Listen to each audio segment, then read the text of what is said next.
Hello बच्चों, कैसे हैं आप सभी। उम्मीद करती हूँ आप सभी बहुत ही अच्छे होंगे व स्वस्थ होंगे। तो बच्चों, हिंदी की कक्षा में शुरू करते हैं आज का अगला अध्याय, जिसका नाम है दादी की सीख। पाठ परिचय। बच्चों को अच्छी आदतें सिखाना घर के बड़ों का काम होता है। बच्चों को बड़ों की बातें बिना किसी जिद या शर्त के माननी चाहिए। प्रस्तुत पाठ में यही सीख दी गई है।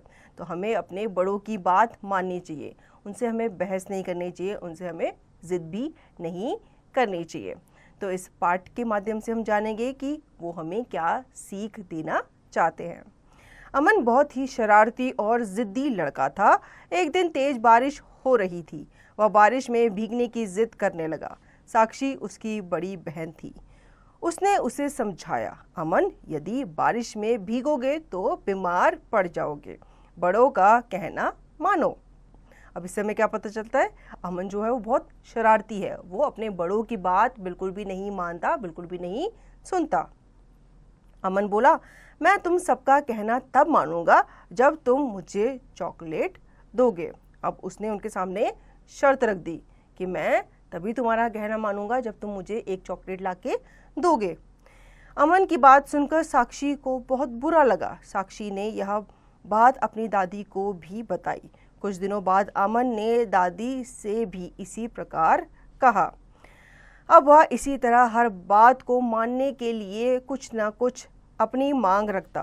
परिवार के सभी सदस्य इस बात से परेशान थे। किसी को सूझ नहीं रहा था कि अमन को किस प्रकार समझाया जाए। अब उसकी ये आदत जो थी वो दिन ब दिन बढ़ती जा रही थी। धीरे धीरे दिन बीतते गए। कुछ दिनों बाद अमन का जन्मदिन आया। घर में खूब मौज मस्ती हुई। सबने उसे तरह तरह के उपहार दिए। उपहार लेकर अमन बहुत खुश हुआ। अब उसका मन जल्दी से सब उपहार खोलकर देखने को कर रहा था। वह नए खिलौनों के साथ खेलने को बेचैन हो उठा था। अब जैसे हम लोग को उत्सुकता होती है अपने जन्मदिन के गिफ्ट खोलने की, वैसी उत्सुकता उसे भी थी।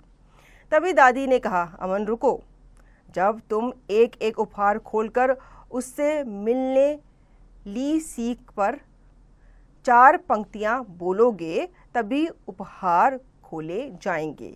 यह सुनकर अमन खुशी खुशी तैयार हो गया। अब उसको वो जो उपहार खोलने के लिए उसकी दादी ने भी उसके सामने क्या रख दी, शर्त रख दी कि तुम एक एक करके जो भी उपहार खोलोगे उसके ऊपर तुम्हें कुछ लाइनें, कुछ पंक्तियां लिखनी होगी। वो खुशी खुशी तैयार हो गया। उसने जल्दी जल्दी उपहार खोलने शुरू कर दिए। तरह तरह के उपहार देखकर वह फूला ना समाया। वो बहुत खुश हुआ। अमन उपहार खोलता गया और उनसे मिलने वाली सीख झटपट बताता गया। अंत में उसने एक उपहार खोला। यह क्या, छतरी? अमन को छतरी देखकर कुछ समझ नहीं आया। दादी ने उसे अपनी बात याद दिलाई। अमन ने बहुत सोचा, फिर बोला, दादी, छतरी हम सबको धूप से राहत देती है और बारिश से बचाती है। दादी बोली, अमन बेटा, एक बात बताओ, क्या छतरी खोलने से पहले हमसे कुछ मांगती है? दादी की बात सुनकर अमन जोर जोर से हंसा और बोला, दादी, छतरी कुछ नहीं मांगती। वह तो धूप और बारिश को खुद झेलकर हमें उनसे बचाती है। दादी ने कहा, अमन, तुम भी छतरी की सीख अपनाओ, छतरी की तरह देना सीखो। अब अमन को अपनी गलती समझ में आ गई। उसने दादी को वचन दिया कि अब वह कभी किसी भी काम को करने से पहले कुछ नहीं मांगेगा। शिक्षण निर्देश छात्रों को शिष्टाचार संबंधी बातों की जानकारी देते हुए अच्छी आदतों को अपनाने की शिक्षा व प्रेरणा दें।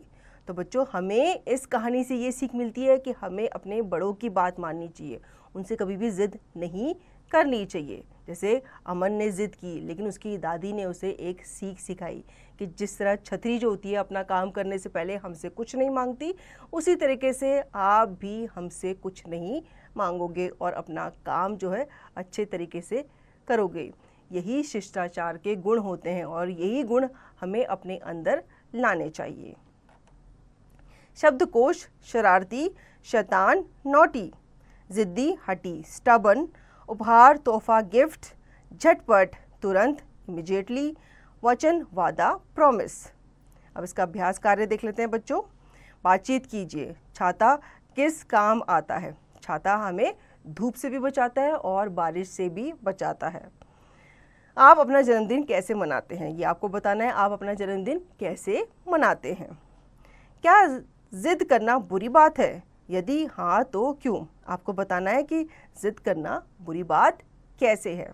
तो जिद करना बुरी बात होती है क्योंकि जिद से हमें क्या होता है, हम जिद्दी बन जाते हैं। फिर हम किसी भी काम करने के लिए शर्त रखते हैं या हम कोई भी काम नहीं करते, साफ इनकार कर देते हैं। तो ये शिष्टाचार में नहीं आता।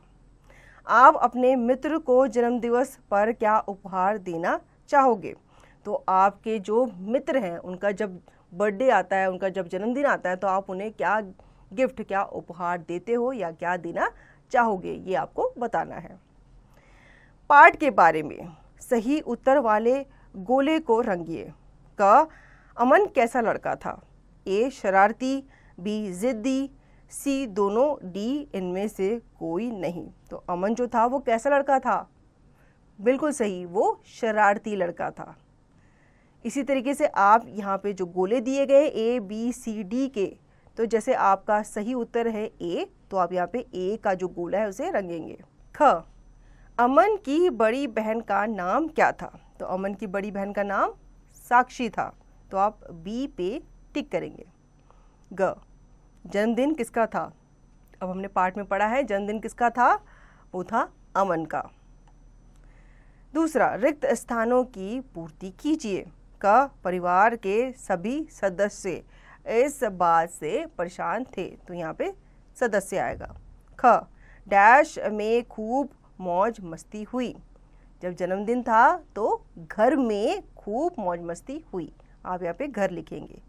ग, डैश लेकर अमन बहुत खुश हुआ। क्या लेकर वो बहुत खुश हुआ? उपहार लेकर वो बहुत खुश हुआ। घ, डैश ने उसे अपनी बात याद दिलाई। किसने याद दिलाई? दादी ने, तो हम यहाँ पे दादी लिखेंगे। तीसरा, किसने कहा, किससे कहा? क, बड़ों का कहना मानो। ये कहा साक्षी ने अमन से। छतरी हम सबको धूप से राहत देती है। ये कहा अमन ने अपनी दादी से। तुम भी छतरी की सीख अपनाओ। ये कहा गया दादी द्वारा। दादी ने किससे कहा? अमन से। चौथा, प्रश्नों के उत्तर लिखिए। क, साक्षी ने अमन को क्या समझाया? साक्षी ने अमन से कहा कि हमें अपने बड़ों की बात माननी चाहिए और जिद नहीं करनी चाहिए। ख, अमन का मन क्या करने को कर रहा था? अमन का मन जो है बारिश में भीगने को कर रहा था। ग, दादी ने उपहार खोलने से पहले अमन के सामने क्या शर्त रखी? दादी ने अमन के सामने ये शर्त रखी कि तुम जो जो उपहार खोलोगे उससे तुम्हें क्या सीख मिली है ये बताओगे। घ, अमन ने दादी को क्या वचन दिया? अमन ने दादी को ये वचन दिया कि वो अब कभी भी जिद नहीं करेगा और अपने बड़ों का कहना मानेगा।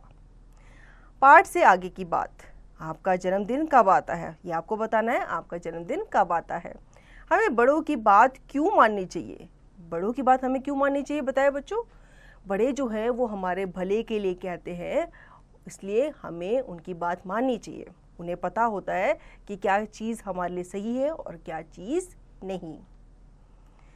भाषा का खेल, अंत ई लगाकर लिखिए। जैसे बीमार का हो गया बीमारी, लड़का का लड़की, तेज का तेजी, शरारत शरारती, खुश खुशी, आया आई, परेशान परेशानी, बेटा बेटी। दूसरा, विलोम शब्द से मिलाइए। धूप का हो गया छाँव, देना का लेना, दिन का हो गया रात और बीमार का हो गया उल्टा स्वस्थ। तीसरा, शब्दों को उनके स्थान पर लिखिए। अब यहाँ पे आपको र के अलग अलग जो भी मात्राएं हैं उनके हिसाब से यहाँ पे उनको अलग अलग करके लिखना है। जैसे प्रकार आएगा आपका अंत में, तीसरे नंबर पे, बारिश पहले नंबर पे, कर्म आएगा आपका बीच में, छतरी भी आपका पहले नंबर पे आएगा, सूर्य बीच में आएगा, ग्रहण लास्ट में आएगा। बच्चों की सभा, आओ लिखें। दिए गए चित्र को देखकर 4 या 5 वाक्य लिखिए। अब यहाँ पे आप चित्र देख पा रहे हैं, यहाँ पे जो है जन्मदिन मनाया जा रहा है।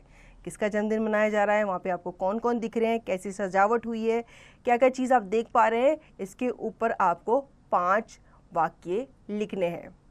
तो बच्चों आशा करती हूँ आपको ये अध्याय अच्छे से समझ में आ गया होगा। इस अध्याय को आप पुनः दोहराएंगे और इसका अभ्यास कार्य भी आप स्वयं करेंगे।